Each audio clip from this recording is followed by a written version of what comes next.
Good morning, Old Gun Guy here, and welcome to part 3, my 3-part videos series I did on the 30 Winchester centerfire cartridge, also known as the 30-30 Winchester, or 30-30. And for rifle number 3, another lever gun, Savage model 1899 as opposed to 99 rifle. I'll get into the history of the rifle in a minute, but we'll just restate some brief facts about the 30-30 cartridge. I'm not going to do the chronograph test in this video. I did it in the first one. It's all the same ammunition. In fact, today for the terminal effects test, I'm going to fire this Remington 170 grain round nose, flat point, jacketed soft point ammunition. It clocks at the other two rifles 2,200 feet a second. The Hornady FTX 160 grain hand loads about 23 and change, 23.25, and the 150 Hunting Shack that I used in the very first video with the 1894 Winchester, they're up around 2350, approaching 2,400 feet a second. All three rifles have a 20-inch barrel. That's a similarity, so it would be duplicating it. I'll do the comparative recoil between that and the 223. I'm going to shoot the gun on camera with the camera on me so you can see the recoil. I'll go into the rifle itself, but the cartridge developed in 1895, the dawn of the smokeless powder era. First commercially very widely successful smokeless powder cartridge. There were military cartridges loaded with smokeless powder, but this is the first commercial one designed for commercial rifles. 30 caliber bullet, 308 thousandths of an inch. The case is about 2 inches long, or 51 millimeters. The metric designation for this, it's a rim cartridge. It's got a rim on it. In Europe would be 762 by 51R, R meaning a rimmed. Large rifle primer, centerfire cartridge. It operates about 42,000 psi chamber pressure, has a 1 in 12 rifling twist. It was designed as a moderate powered, moderate range hunting cartridge, say out to about 250 yards max. Its sweet spot is, you know, a game the size of deer, white-tailed deer, mule deer. Although every game animal in North and South America has been taken with the 30-30 at one time or another, including the big bears. It's not optimized for that. That's not my recommendation, what you should do with a 30-30. But you use what you happen to have on hand whenever you encounter whatever animal you encounter.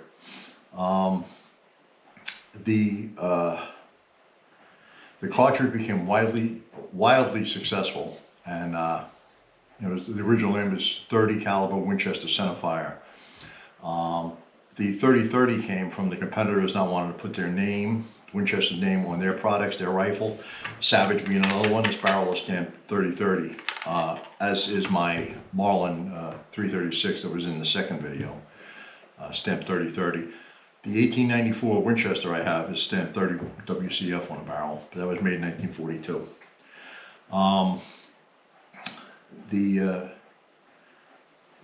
The lever action's been very popular over the decades, and this 30-30 cartridge is ubiquitous. There's probably 14 or 15 million rifles chambered for the 30-30 in the United States over the last 100 years in existence, and you're going to find the ammunition anywhere in the United States, anywhere in Canada, probably South America. It's very popular round for good reason. It gets the job done, modest ranges. It's got very modest recoil. Just about every shooter can handle a 30-30 rifle. Whether you're small statured or you're a large person or you got a bad shoulder, it really doesn't kick that much. There's adequate power to get the job done in a hunting situation. It has been used over the years in, by law enforcement and bad guys in, defensive, police encounters. I think it's been used in a lot of prisons, the cartridge, and different rifles, different lever action rifles. sheriff's departments over the it's 130 years in existence, the cartridge. The cartridge was designed for the 1894 Winchester, but it became wildly popular, and other manufacturers started chambering their rifle in 30-30. That's the brief history. Now we're going to the rifle. For this series here, this is a 1899, model 1899 Savage lever action rifle. It's a saddle ring carbine. There's a saddle ring on the side. Popular at the end of in the 19th century, early 20th century. You tie a lanyard onto this ring, attach it to your saddle if you're on horseback, and the rifle's in a scabbard. If it should bounce out, you're not going to lose the rifle. It's still attached to the saddle on the horse. Hence the name saddle ring carbine. The design goes back into the early 1890s. The creator of this gun, Arthur Savage, he's a bit of a entrepreneur, and he tried a lot of different businesses, and he was a pretty interesting character. He was born a subject of the British Empire in Jamaica, and made his way to the United States to seek his fortune. He was involved in many businesses, but he got into the gun designing business, and he designed this rifle for the most part. Originally he was trying to get a military contract with the lever action gun, and this was an earlier variant of this. I think 1893 was submitted for Army trials, or 1892, when they were trying to switch from the trapdoor Springfield to something more modern. The 3040 Craig Jorgensen rifle won out the military contract, but they kept advancing the design. 1895, and they started offering them for sale, and a few more design changes, and then hence the current form you see, the 1899 Savage. Interesting design. It does not have a tubular magazine like the other two rifles, just the barrel and the forestock. It's got this little elegant Schnabel forend, 20-inch barrel. The ads I've seen from the period ads, they show a guy in like a tweed three-piece suit with a fedora in the woods with his elegant Savage. I guess it was marketed towards more of an upscale clientele, but the biggest advantage of the Savage is has an internal 5-shot rotary magazine, so you can use Spitzer or pointed bullets. All the other lever guns had tubular magazines until the advent of these Hornady FTX projectiles. You could not use a Spitzer bullet in a tubular magazine-fed lever gun. The Savage had the advantage of it could use any bullet because of they're internal to the gun. They're on a rotary magazine, very much like a Ruger 1022 magazine. If you ever saw one of them, the rounds rotate around in the compact magazine. The two-piece stock, buttstock, forestock, like I said, a little fancy little Schnabel tip on the end there. This was my father's rifle. He's dead many decades. I shot this once when I was about 12 years old with him. We were out hunting birds. He brought it along. And then my uncle had it, his brother. And at some point he refinished the stock, the wood, and did a very good job on that. And the forestock can be removed by removing this screw, taking it off the action. The sights on this thing are horrendous. I'm going to show it on camera. Very thin front blade, not the problem. It's the rear notch. It's microscopic, barely visible, and when I shoot it today, we'll see what we can do. I'm going to try the 100-yard with these basically useless sights, especially for my eyes. But this gun was manufactured in 1914, but when the gun came out with a cartridge, proprietary cartridge called the 303 Savage. Had nothing in common with the British 303. infield cartridge, but it was basically very, very similar to the 30-30 in size and performance. It was loaded with smokeless powder. The 30-30 became far more popular, so the 303 Savage soldiered on for a few years and became less and less, popular. I think the 303 Savage fired heavier bullets, 180, 190 grain, but a little slower. But basically, they're ballistic twins. The Savage rifle, I guess, in 1900, so it came out in 1899. This model, 1900, they chambered it for the 30-30, the 30 Winchester centerfire, and they made the whole, rifles in that caliber until 1920, when Savage came out with its own proprietary cartridge, a very fine cartridge, and way ahead of its time, as is the design of this rifle. You get a 5-shot internal magazine. The cartridges go in and they go around a rotary launch holder, and there's a window in the side of the receiver where brass 0, 1, 2, 3 to let you know how many cartridges are loaded in the gun. This is a hammerless action. It's striker fired, really. Another concept way ahead of its time. I'm going to pull this apart for cleaning. It's real simple. I will pause the camera when I do that, but to clean all the internals, easy accessible once you remove the buttstock. And the buttstock's just a couple of screws and it slides off. The lever is a little unusual, as it's integral to the way the action cams. The receiver, you can actually mount the scope. I wouldn't alter this gun because, like I said, it was my father's. Because it has, solid top receiver front and back where you can mount the scope. The action is very much like an upside down manual version of an FAL rifle. It's got a tilting bolt. It cocks on closing. The striker cocks on closing, but when it seats in the receiver, it cams up. If you're familiar with an FAL, the semi-automatic battle rifle, the bolt tilts and cams down into the action. This is reverse, cams up, and the recoil forces are taken up by the steel receiver. When the gun is cocked, this little pin will protrude up.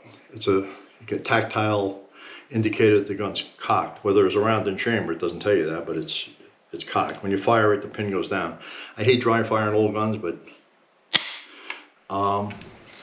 had the trigger pull gauge on this, broke cleanly at 3.5 pounds.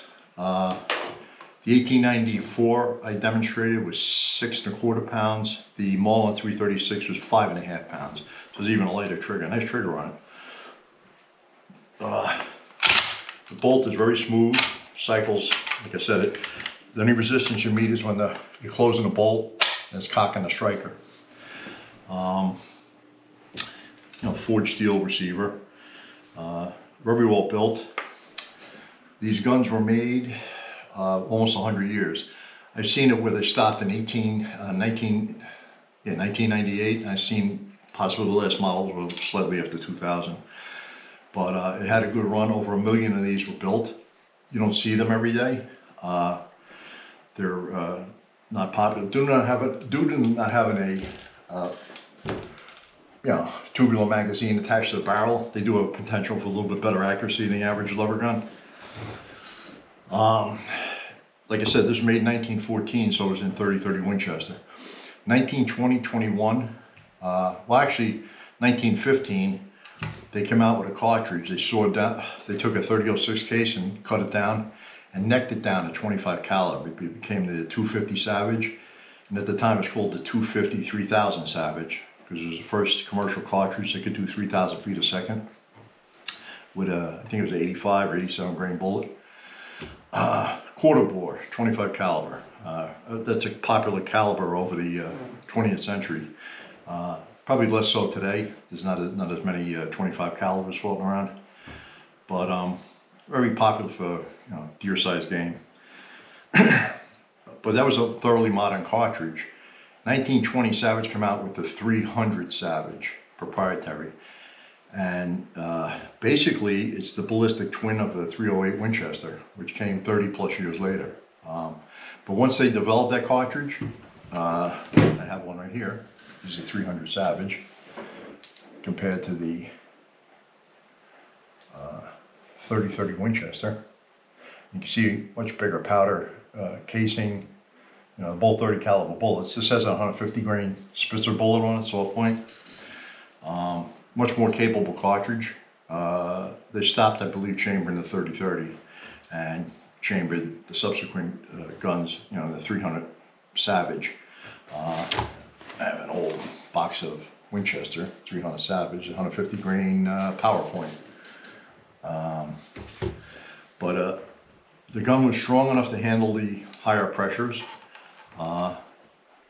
Metrically, 7.62 by 48 millimeters. This case is 48 millimeters long. The 308 is 3 millimeters longer at 51, 7.62 by 51. But this cartridge is way ahead of its time, and the design of this rifle is pretty far ahead of its time. Around the same time, Savage sold the gun rights to another company.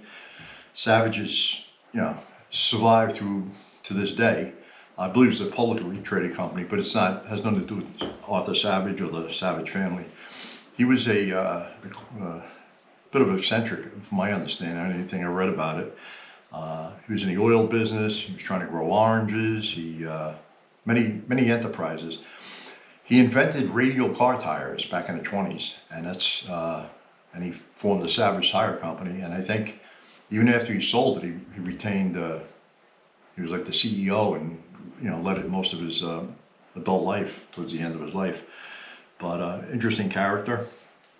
But this gun bears his name, as does the company today, the publicly traded company, who makes inexpensive but very accurate rifles. I have a few Savages over the years, bolt guns, and they are very accurate. It's the way they're put together.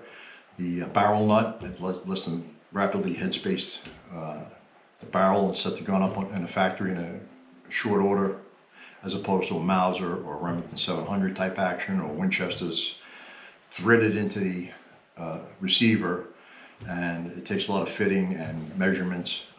It's a lot simpler with putting a Savage bolt gun together. Get a lot of bang for your buck with them. They're good company. I'm glad they still survive to this day.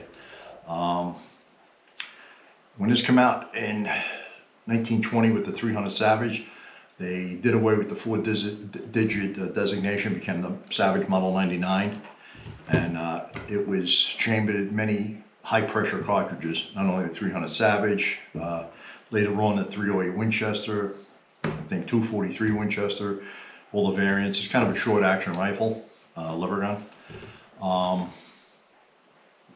Probably a dozen different cartridges over its existence. Commercially, I don't think they could build this today. There's you know, a lot of machining involved for an economical price where people would buy it and they would sell it. So I don't think that. I think that's why they never come back. But if you should acquire or inherit one of these, they're a fine little rifle. Like I said, the sights are next to useless. If I was to take this hunting or whatever, I would have to mount the scope, because these iron sights are next to useless. I'm going to try the 100 yards with the, I'm going to use the same ammo. I shoot the other two guns with 100 yards. My hand load's 160 grain Hornady FTX. I'll try that. I'll do some offhand shooting at plates. If it does group, if I can group it at 100 yards with my iron sights here, I'll take a stab at the longer plates with it, with the irons. But we'll do a terminal effects test, and for that I'm going to use the Remington 170 grain round nose or jacketed soft point, and that's it. It's the morning yet, so I haven't. The sun will not be in my eyes today. In the late afternoon, especially since the clocks went back, the sun's low in the sky and it blinds you, you know, from like 2:30 in the afternoon on, because the range faces to the west.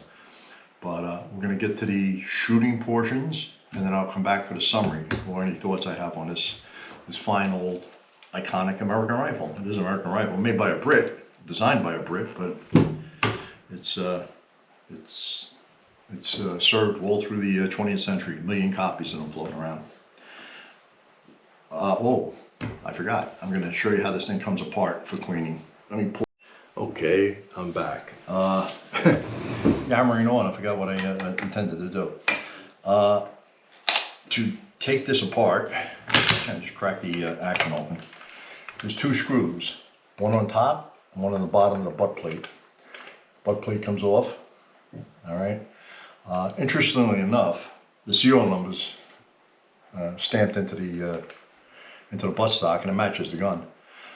You have a stock bolt in this hole. That's the slow part trying to line up the screwdriver head. You need a gunsmith screwdriver. That's all you need. The stock bolt comes out, looks like that, and then the buttstock slides off the gun, and that's it. Now you can access the entire action for cleaning. You have to clean this firearm from the muzzle end, so you're going to need a bore guide. It's a conical copper device with a hole in it for the cleaning rod, or use a coated or brass cleaning rod so you don't damage the crown, the muzzle thread, the threads on the crown of the muzzle. This is the lever action. This is moving the bolt back and forth. All right. This is the striker. This little thing I'm pointing to here.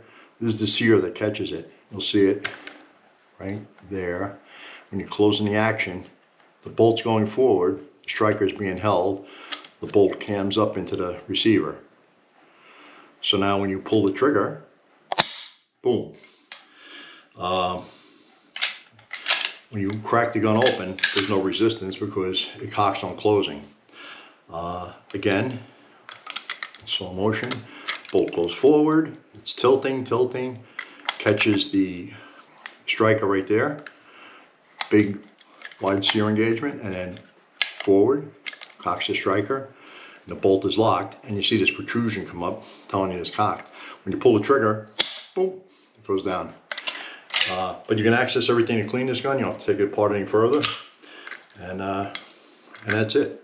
Let me pause this. Actually, I don't have to pause this. I'll put the gun back together. You're gonna go to shooting demonstrations next, and come back with our thoughts afterwards. All right, we're gonna try this at the 100 yard. I am skeptical whether I'll even hit the paper. The sight's extremely hard to see. I gotta put my contacts in. Put a little black magic mark on the front brass sight, but it seems to be shooting at 50 yards, about 6 or 7 inches high, and to the right. So I'm gonna try 3 shots with the Hornady FTX, and put my ears on. And the intro, I forgot to show the safety on this gun. It's basically a simple, blocks the lever and the trigger. Can't pull the trigger, can't open the lever. It just slides back and forth. That's it. That's the safety, mechanical safety. Magazine, rotary load. 1, 2, and 3. And it actually passed the 2. And it's between the 2 and the 3. It's not exact. The little counter. It's now cocked, loaded. Put my ears on. Take our 3 shots and see if we can hit anything.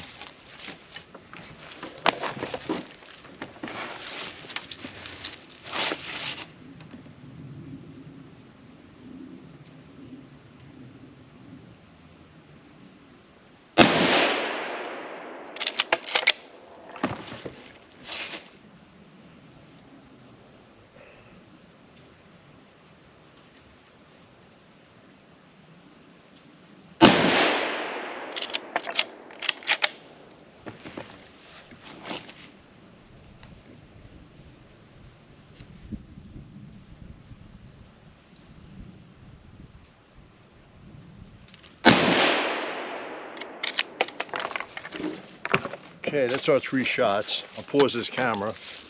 I'm kind of guessing where the sights are on this thing, but let's go down and look. Okay, The gun is shooting about 1 foot, 14 inches high at 100 yards. And to the left, I put 2 rounds about 2.5 inches apart in the right shoulder facing you on the left side of the target. I'm going to try a couple more shots. I'm going to do a little Kentucky adjustment here. Hold at the very bottom right edge of the target and see if I can get the shots into the upper chest there.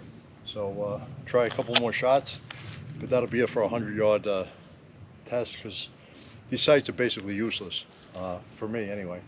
I guess for most people.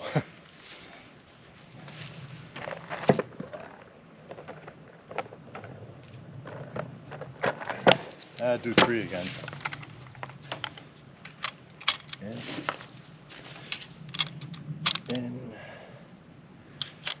In. Okay. Let's see what we can do.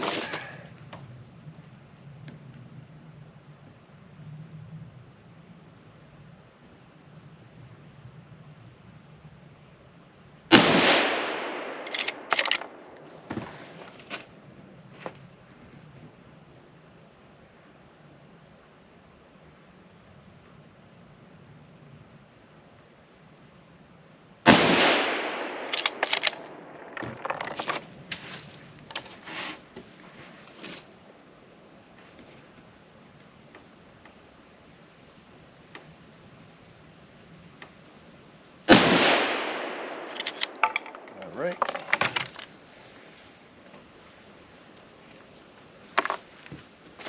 Let's pause the camera and check this out. Okay, it's 100 yards. The sights are horrific on that gun. I'm not even sure I could hit this entire Q target here, or IPSC target. It seems to be shooting 6 inches high at 50. I'm going to aim around here and see if it prints. We'll try 3 shots at a Hornady FTX, and if I can't hit the paper, we'll bring it into 50 yards. It's just the sights and my eyes. I had to put my contacts in so I could see the tiny little brass front sight, and the back notch is useless. So I'm going to zoom in on the target, go back to the 100 and see how we do.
Okay, it's hitting high left.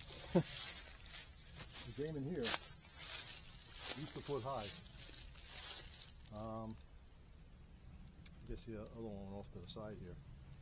I'm going to take 2 or 3 more shots. I'm going to aim over here and see if I can drift it up into the top of the target here. So I just let this camera run and go back. I mean, the group ain't bad. It's 2.5 inches there with them 2 shots.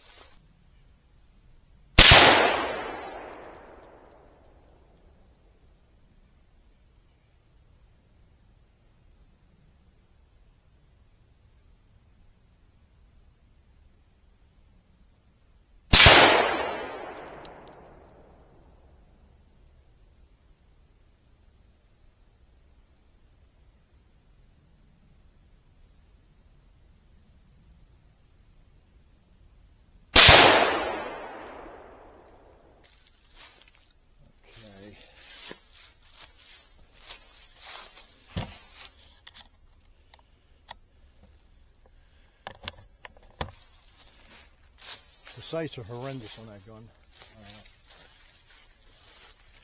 The second group of shots I was holding here on a target. That's where the sights are hitting at 100. Mechanically, the group is pretty good. That's a flyer way off. But not bad for a 110-year-old rifle. If you have proper sights on it, you get a nice group or scope on it. But I don't have that, so we're going to go on to our next test. Let me clean this up. Okay. I get this camera on the overall scene. I'm just going to shoot some plates or try and hit some plates with these hideous sights. And just have the other camera running, showing the gun cycling and the recoil, which is very modest. Let me fire this camera up. That's running. And I'm not going to do the comparative recoil test. Comparative recoil. I'm running at 30-30, this cheap stuff. I'm going to shoot this up, and I'm going to do a terminal effects test with 170 grain. And but maybe I'll do 5 and another couple. But put my ears on, and then I don't know if you can see the counter. It says 0. Put 1. Doesn't really move on 1. Now it says 1. A little brass counter. There's three rounds in there now. Just past 2.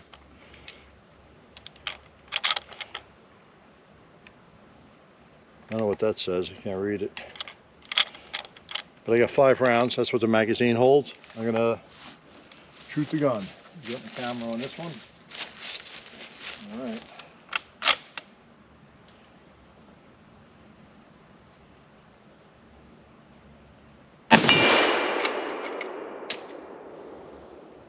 Try the pepper popper.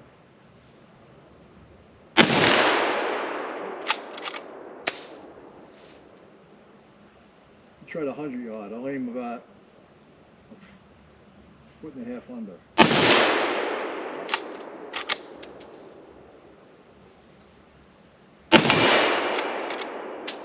Shoot this torso.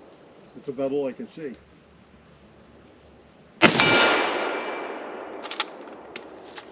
That's 50 yards. I'm going to put a few more in and shoot the little plates, the ballistic pendulums.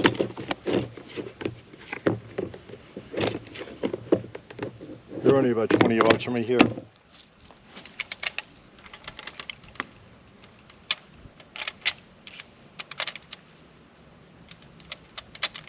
All right.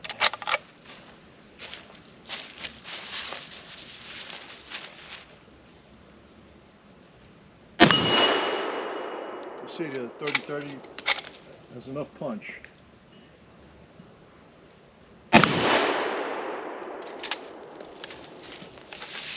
And I was going to bring the 223 out, but it's really unnecessary. I did it in the other 2 videos. When I do a standalone rifle video, I'll do it. But the recoil is very pleasant on this gun. It's about a 7-pound gun, and even with a steel butt plate, does not bother, doesn't hurt you. Next up, I'll clean this up. We'll do the terminal effects test.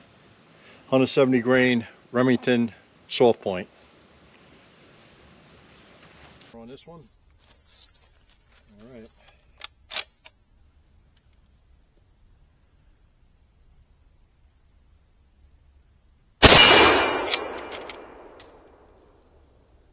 Try the pepper popper.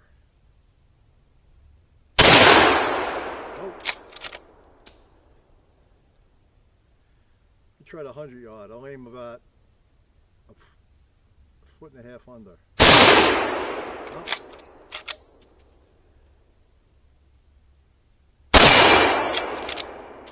To shoot this torso. That's about all I can see.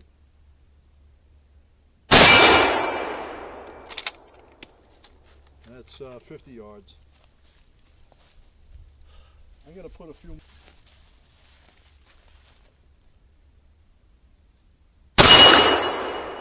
You see the 30-30 has enough punch.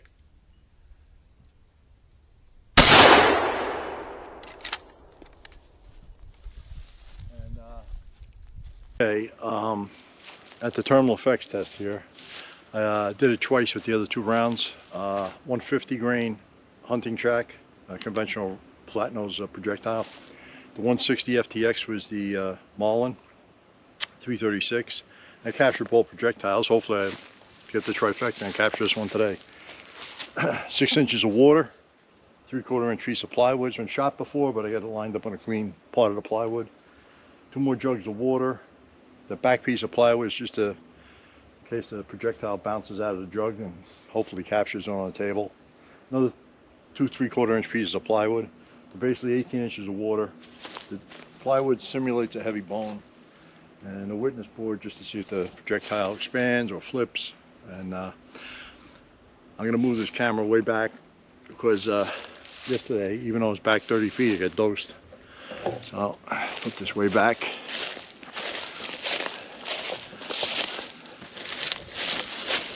Okay. That's the overall scene. I start the other camera. I already have a round in the gun.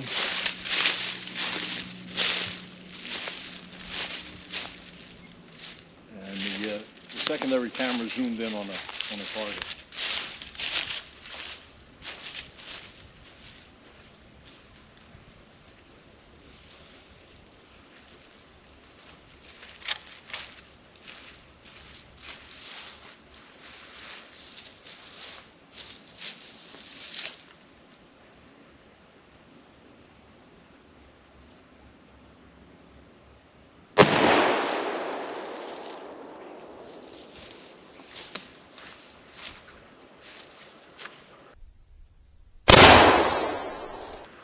Okay, I cleaned it up and autopsied it, and I got the trifecta because I did recover the 170 grain Remington projectile. Let me go through it. First water jug entered there, I believe. Blew it to shreds.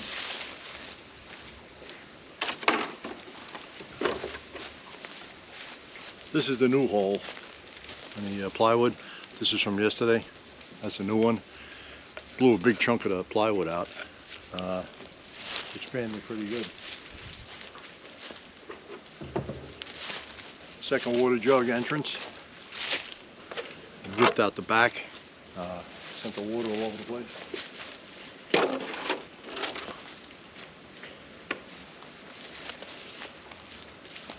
Little witness board had a big expanding hole in the middle of it.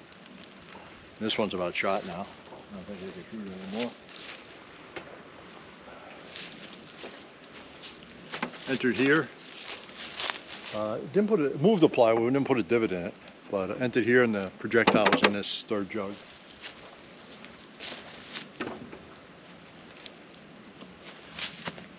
And expanded, mushroomed nicely. I'll measure that and weigh it when I go in.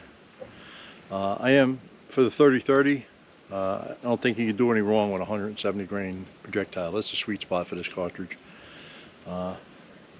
Held together, and core lock, and mushroomed nicely. That would get the job done on any game animal. So I'll put this in my pocket so I don't lose it. Due to the sights being the way they are, and they're very hard to see, and they're way off, I would have did a little more shooting, but I just basically demonstrated the plates, the recoil on the second camera, and the terminal effects test. The other ballistic tests in the other 2 videos demonstrate the capabilities of 30-30, but all 3 bullet weights, 150, 160, and this is the 170. And if you're going to go deer hunting or hunting in general, I'd recommend the 170. The 160 Hornady would do the job, and it's flatter shooting if you're going to shoot a long range, depending on what type of hunting you do, what the terrain is. Here, 170 is perfect. You're not going to get shot beyond 150 yards in these woods. So, going for the summary, and we'll wrap it up.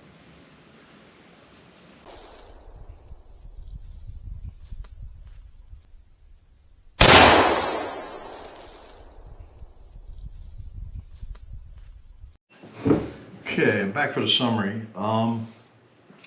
But I forgot to mention the intro, the stampings on this firearm. The serial number is underneath in front of the lever, and it's also on the buttstock under the butt plate. But it's manufactured by, on the top of the barrel, Savage Arms Company, Utica, New York. Savage was originally in Utica, New York. Later on they moved to Massachusetts, I think Chicopee, I'm not sure. It says Savage Arms back here. High pressure steel. Let me see. Model 1899 Savage high pressure steel. That's the stamping there. And there's a 30-30 stamp on the barrel for the caliber. Again, this is the cartridge counter. It's not exactly accurate. There's 1, 3, it's between the numbers, but that was the idea. You tell how many cartridges you had in the gun. The sights are horrendous on this gun. That's why I didn't do a hell of a lot of shooting with them. I don't know if you can see the back sight. The gun at 100 yards shoots a good 16 inches high. That's the front sight. It's a little brass blade, and put my contacts in, did my best to see what I could see. I could hit the little C zone plate I had on the 50-yard line, aiming low, but I was guessing. Did the accuracy test. 100 yards with the bench. I was aiming here.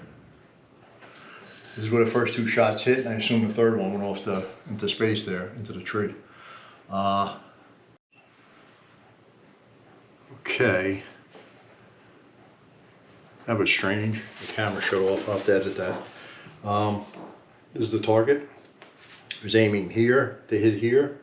The second group I went back for, 2 shots here, here. The bullets are stabilized. So, obviously I can't really aim with these sights. I was taking a guess, but it's quite a bit high. If this was not just a sentimental item here, I would drill and tap and put a scope on it, and I'm sure it'd be plenty accurate for as the Marlin 336 was. And if you could put a scope on the 1894 was pretty accurate too, with the aperture sight, the tank sight, although it did cut my finger up a little bit. Did the accuracy. I shot the steel plates just offhand. I missed a few of them. Like I said, the sights are pretty horrendous. Did the terminal effects test, and recovered the bullet. Third jug, went through 3 jugs of water, 18 inches of water. Blew a big hole on the plywood between the first and second jug. Expanded quite a bit. 58 caliber, 580 thousandths at the widest point. I put this on a case so you could see it. Hold on my hand, but it mushroomed nicely and penetrated nicely. And for the 30-30, any type of hunting, you're probably better off with the 170 grain. You'll maybe just a hair more penetration. Although the 150, the hunting shack, did just as well. It expanded nearly the same. The retained weight was 139 grains, exactly the same as the 150. So obviously, I didn't do the math, but it's less retained weight. Maybe it's 88% retained weight. And the 160 Hornady retained 57 or 58% of the, if they're striking the terminal effects target. There's a million of these made. If you were to actually walk into a gun store and find one, obviously 300 Savage is an excellent caliber, but it's been overshadowed in the last few decades by the 308 Winchester. And they did make these in 308 Winchester.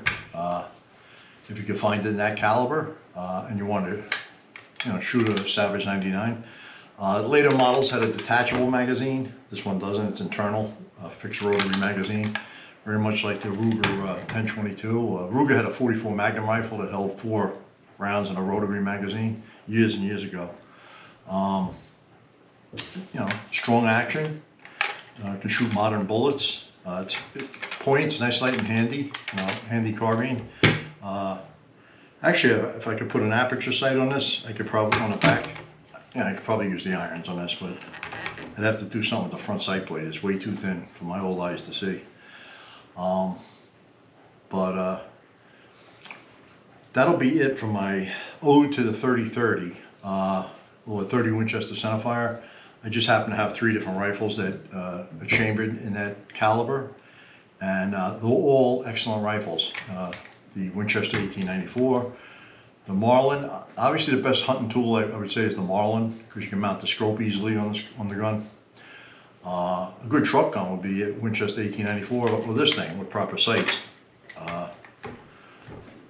Although this is supposed to be a little more elegant, you know, but that was the advertising anyway. But if you should inherit one, they're good guns. Obviously, if you get one in 3030, you're going to get the ammunition today if you can find one. They stopped making them around 1920 because obviously the 300 Savage come out and eclipsed the power and the performance of the 3030 in this lever gun. So, and if you do find one of 300 Savage, ammo is still being manufactured, but not as in great quantity or number as the 308, and you might have to do some searching to find it. As the case is based on a 3006 case, I'm sure you could resize, if you're a hand loader, 308 Winchester brass to make 300 Savage brass, but if they stop producing the ammunition altogether. But there was other calibers. There's like maybe 15 different calibers they chambered this rifle in. The modern calibers in the 50s, 308, I think they chambered it in 243 Winchester and 358 Winchester, which is basically a 308 neck down to 6mm or necked up to 9mm, with 358 or 243, basically descendants of the 308. But 3030 is a fine cartridge. I think I've demonstrated why it's around as long as it's been around. It's a useful, handy, moderate range cartridge. And even this gun with the steel butt plate, it's curved a little bit. It doesn't hurt, even off the bench shooting this gun. The recoil's mild. If you get a young shooter you're teaching, shoot a rifle, high power rifle, this ain't, the 3030 is not a bad choice. They're gonna beat them up or cause bad habits of flinching, like if you give them a 7mm Magnum or something like that. Great woods cartridge, great utility cartridge, great defensive cartridge. It has been used by police departments all over the world. I think France was using the 3030 and some of the 1894s, and Canada and Montreal. But the round's been around 130 years for a reason, and a lot of people poo-poo it. Oh, it's that's old, it's underpowered. Still get the job done. And any one of these rifles will get the job done. This being number 3, the 1899 Savage, or Savage 99. And with that, this old gun guy, if you like the content, comment, like, subscribe, ring the bell. I think it notifies when a video comes out. And this will be the end of my little 3030, ode to the 3030 video. With that, good afternoon.